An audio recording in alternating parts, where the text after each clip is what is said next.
Okay, so as promised, we are now going to see some u-substitution examples. By the way, I should mention for I don't know if it's legal or kind of moral purposes. I honestly don't know. I'm gonna be lazy and just kind of take my examples.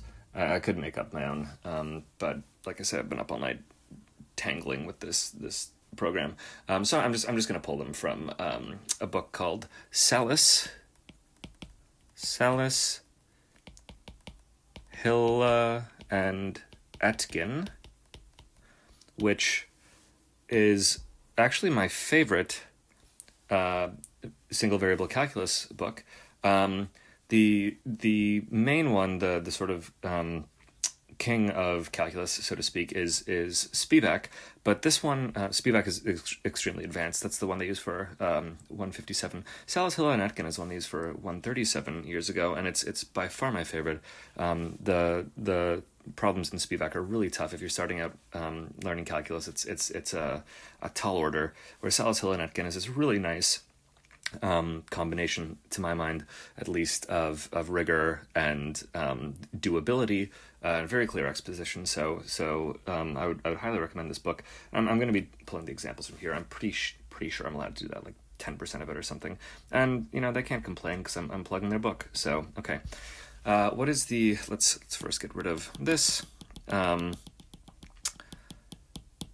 we go. The first example I'm going to do is just an indefinite integral to sort of illustrate the concept, and then we'll do the definite integrals afterwards. So first one is going to be the integral of secant cubed of x times tangent of x dx. And since we know this is u-substitution, we're looking for some function of a function and then the derivative of that function. And what is the derivative that's going to be going on here? Well, we know that the derivative of secant is secant of x times tangent of x. So the first thing I'm going to do is, and this is typical of u-substitution, I'm going to re-express this as the integral of secant squared of x times secant of x tangent of x dx. And now comes the part where I'm going to do my u-substitution. Up here I'm going to set, and we are back to not having a marker again. Sorry about that. We're going to set u is equal to secant of x, and this gives me du is equal to secant of x tangent of x dx. And I've totally run out of space there. That's a bit squished, I'm sorry. But with this substitution in mind, I can rewrite this thing as the integral of u squared du. And this, of course, has the antiderivative, u cubed over 3. I should make this a little bit neater. I should try to be kind of neat. Here we go. U cubed over 3. And because this is an indefinite integral, I mentioned before that it doesn't, and we'll see examples of this, that it doesn't matter when you do a definite integral whether you substitute back in for the u in terms of x or not. With indefinite integrals, it matters very much. I was given a function of x. I'm trying to find the antiderivative of that function, so I need to, at the end, unsubstitute. I've substituted, and I need to unsubstitute the u is equal to secant of x back in here.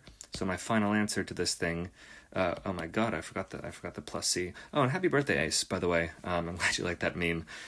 My kid just drowned, if you've seen this. But I saved him. It's okay. He's back. He's back here. I saved the kid. So I'm gonna resubstitute in my secant.